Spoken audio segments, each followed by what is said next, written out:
Hello दोस्तों, सी programming के इस वीडियो लेक्चर के अंदर मैं मोहसिन शेख आप सभी का स्वागत करता हूं। आज के इस वीडियो लेक्चर में हम फाइल मैनेजमेंट के बारे में पढ़ेंगे, यानी कि फाइल के अंदर किस तरीके से हम इनपुट आउटपुट कर सकते हैं, ये हम आज सीखेंगे। अब तक बेसिकली हम सिर्फ कंसोल के ऊपर ही इनपुट आउटपुट कर रहे थे, जो कि हमारी कमांड विंडो के ऊपर ही इनपुट आउटपुट हो रहा था और वो किसी हमारी स्टैटिक फाइल के अंदर भी स्टोर नहीं हो रहा था। तो अब हम फाइल के अंदर भी हमारे रिजल्ट को स्टोर करेंगे। तो अब फाइल क्या है कि फाइल एक सीक्वेंस है बाइट्स की और वो यूज़ होती है टेक्स्ट और बाइनरी फाइल्स को उसको स्टोर करने के लिए।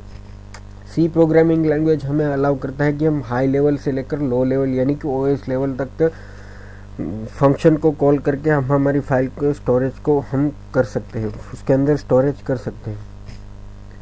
तो इस चैप्टर में हम फाइल मैनेजमेंट के बारे में सीखेंगे। सबसे पहले हम फाइल को ओपन करते हैं कि हम फाइल को ओपन करने के लिए एफ ओपन फंक्शन को यूज़ करते हैं, जिसकी मदद से हम न्यू फाइल क्रिएट भी कर सकते हैं और एग्जिस्टिंग फाइल को ओपन भी कर सकते हैं।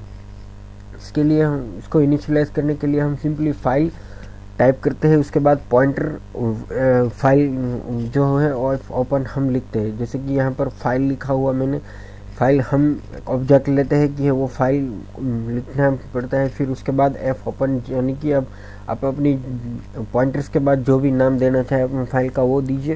उसके बाद कांस्टेंट कैरेक्टर फाइल नेम, यानी कि इसके अंदर पूरे का पूरा फाइल का पाथ और उसके बाद फाइल का नेम वो दिया जाएगा। अब कांस्टेंट कैरेक्टर मोड, यानी कि फाइल का कौन मोड में आप फाइल को ओपन करना चाहते हैं वो यहाँ पर दिखाना पड़ता है। जैसे कि यहाँ पर 6 तरह के मोड है।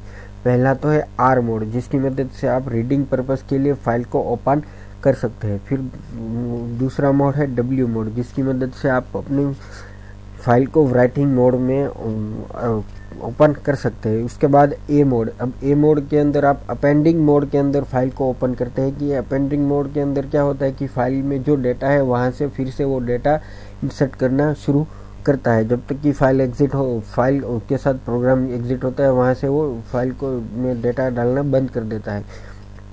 फिर आता है R plus mode. R plus की मोड की मदद से आप दोनों तरह के ऑपरेशन के लिए फाइल को ओपन कर सकते हैं, रीडिंग और राइटिंग पर्पस के लिए। उसके बाद डब्ल्यू में भी यही होता है, डब्ल्यू प्लस के अंदर भी यही होता है कि उसको आप रीडिंग और राइटिंग पर्पस के लिए यूज़ कर सकते हैं। ए प्लस के लिए भी सिंपली ए जैसा ही है, लेकिन यहाँ पर आप दोनों के पर्पस के लिए यूज़ कर सकते हैं, रीडिंग और राइटिंग पर्पस के लिए। उसके अलावा अगर आप बाइनरी के साथ परफॉर्म करना चाहते हैं तो उसके लिए आप R B, W B, A B, इसके अलावा R B plus, R plus B, W B plus, W plus B, A B plus और ए प्लस बी जैसे मोड यूज़ कर सकते हैं। यहाँ पर बी रिप्रेजेंट करता है बाइनरी को। अब यहाँ पर अब हम सीखेंगे कि किस तरीके से हम अपनी फाइल के अंदर राइट करते हैं। इसके लिए हम 3 तरह के फंक्शन को यूज़ करते हैं, जिसके अंदर है एफ पुट सी, एफ पुट एस और एफ प्रिंट एफ। सिंपली यहाँ पर उसके नाम से ही आप समझ चुके होंगे कि पुट सी यानी कि उसके अंदर हम कैरेक्टर पुट करते हैं, पुट एस की मदद से हम स्ट्रिंग और प्रिंट एफ की मदद से भी हम स्ट्रिंग पुट कर सकते हैं। लेकिन यहाँ पर सिर्फ फ़र्क इतना है इन फंक्शन के अंदर कि इसके साथ ही हम फाइल को जो पॉइंटर्स है वो हमें देना पड़ता है। जैसे कि यहाँ पर एफ पुट कैरेक्टर के अंदर हमें कैरेक्टर, उसके बाद फाइल का पॉइंटर्स के जो नेम है वो देना पड़ता है। उसके अलावा एफ पुट एस में भी हम कैरेक्टर के साथ फाइल का पॉइंटर। उसके अलावा प्रिंट एफ में क्या करना पड़ता है कि प्रिंट एफ में पहले हमें देना पड़ता है, उसके बाद हम हमारी जो भी स्ट्रिंग हमें प्रिंट करवानी है वो हम यहाँ पर लिख सकते हैं। इसके अलावा हम फाइल में से रीडिंग भी कर सकते हैं। इसके लिए हम एफ गेट सी का यूज़ करते हैं। गेट सी की मदद से हम कैरेक्टर को गेट कर सकते हैं। उसके लिए हमें उसके अंदर एक ही पैरामीटर देना पड़ता है कि फाइल का नेम। उसके बाद कैरेक्टर एफ गेट्स स्ट्रिंग को हम रीड कर सकते हैं। उसके लिए भी हम यहाँ पर कैरेक्टर बफर हम क्या करते हैं कि उसको डिफाइन कर देते हैं कि वो कितने कैरेक्टर रीड करेगा। 250 बाई 50 जितने भी कैरेक्टर उसमें हम रीड करना चाहते हैं वो हम डिफाइन कर देते हैं। उसके अलावा INTN यानी कि एक न्यूमेरिक पैरामीटर, और उसके बाद हमारी फाइल का प्रिंट जो भी लोकेशन है वो हम पॉइंटर्स के थ्रू उसको देते हैं। फिर आता है हम फाइल को क्लोज करते हैं। कि फाइल को क्लोज करने के लिए हम एफ क्लोज फंक्शन का यूज़ करते हैं और हमारे फाइल का पॉइंटर्स उसके अंदर दे देते हैं। सिंपली यहाँ पर इसको फॉलो करते हुए मैंने दो छोटे से प्रोग्राम बनाए हैं। पहले तो यहाँ पर मैंने एक प्रोग्राम बनाया है फाइल का, जिसके अंदर मैंने एफ पी पॉइंटर लिया हुआ है।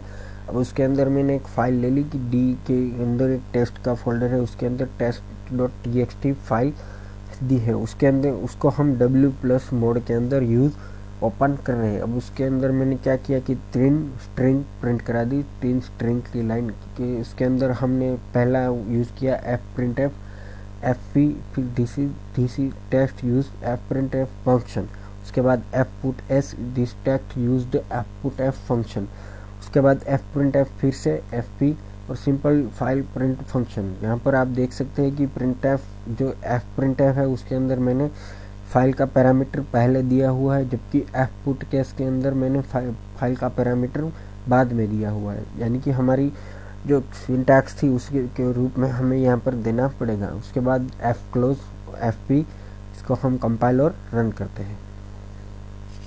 सिंपली यहाँ पर प्रोसेस रिटर्न 0, यानी कि ये फंक्शन कम्प्लीटली परफॉर्म हो चुके हैं।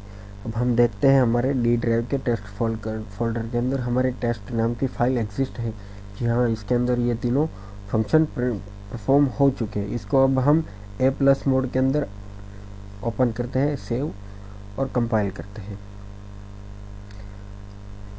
तो अब हमें क्या रिजल्ट मिलना चाहिए कि ये तीनों के साथ ये जो हर एक फंक्शन है वो 2 बार परफॉर्म होगा, यानी कि पहले 3 फंक्शन और बाद के 3 फंक्शन। इसको ओपन करते हैं, देखते हैं कि हाँ हमें 2-3 बार फंक्शन मिले हैं। सिंपली यहाँ पर न्यू लाइन कैरेक्टर्स के अलावा, तो यहाँ पर इसको मैं पहले तो A+ मोड के अंदर ये कम्प्लीटली हमारी फाइल को अपेंड कर रहा है, यानी कि जहाँ से हमने डाटा लास्ट में था वहाँ से ये डाटा को अपेंड कर रहा है। इसी तरह मैंने दूसरा प्रोग्राम लिखा है जिसके अंदर मैंने क्या किया है कि पॉइंटर fp ले लिया। अब कैरेक्टर बफर लेता हूँ एक, उसके अंदर हम 255 कैरेक्टर स्टोर करेंगे। Simply fp = f open D test.txt और उसको रीडिंग प्लस मोड में उसको ओपन करेंगे। फिर क्या करेंगे कि फाइल को स्कैन कर लेंगे। तो फाइल को स्कैन करने के लिए हम यूज़ करेंगे fscanf, फिर fp। उसके बाद हम %s, यानी कि हम स्ट्रिंग को स्कैन कर रहे हैं और बफर के अंदर हम उसको स्कैन कर रहे हैं, यानी कि जो स्ट्रिंग स्कैन होगी वो बफर के अंदर स्टोर होगी। अब क्या करते हैं कि fgetS की स्ट्रिंग को हम रीड करेंगे बफर, इसके बाद कितने कैरेक्टर हमें रीड करने हैं वो, और फाइल का पॉइंटर। फिर उसको क्या करेंगे कि रिजल्ट को हम प्रिंट करा देंगे कि बफर printf %s, printf के अंदर %s और बफर। सिंपली इसी तरह दूसरी लाइन को भी रीड करने के लिए वो फंक्शन और तीसरी लाइन को भी रीड करने के लिए वही फंक्शन हम पास करेंगे। जितनी लाइन हमें रीड करनी है उतने हम स्टेटमेंट लिखे, फिर इसको रन करते हैं। तो हमें देखने को मिल रहा है कि जो 3 फंक्शन हमने पहले लिखे हैं कि this text use fprintf function, this text use fputs function और सिंपल फाइल प्रिंट फंक्शन, तो ये तीनों हमें हमारी फाइल से रीड करने को मिल रहे हैं। अगर सिंपली इसे मैं हटा दूँ और लिख दूँ कोई भी दिस फंक्शन, उसके बाद माई फंक्शन, यहाँ पर फाइल मैनेजमेंट, सेव करके क्लोज कर दूँ। फिर से यहाँ पर आकर हमारे प्रोग्राम के अंदर रन करता हूँ, तो देख सकते हैं कि जो हमने फाइल के अंदर लिखा सिंपली वही हमें यहाँ पर प्रिंट कर रहा है, यानी कि ये हमारा फाइल का जो प्रोग्राम है कम्प्लीटली वर्क कर रहा है। तो दोस्तों उम्मीद करता हूँ कि इसकी इस वीडियो लेक्चर की मदद से आप अपने सी प्रोग्राम के थ्रू फाइल के साथ आसानी से आप कम्युनिकेट कर रहे हैं कि उसके अंदर डेटा स्टोर रीड कर पा रहे हैं।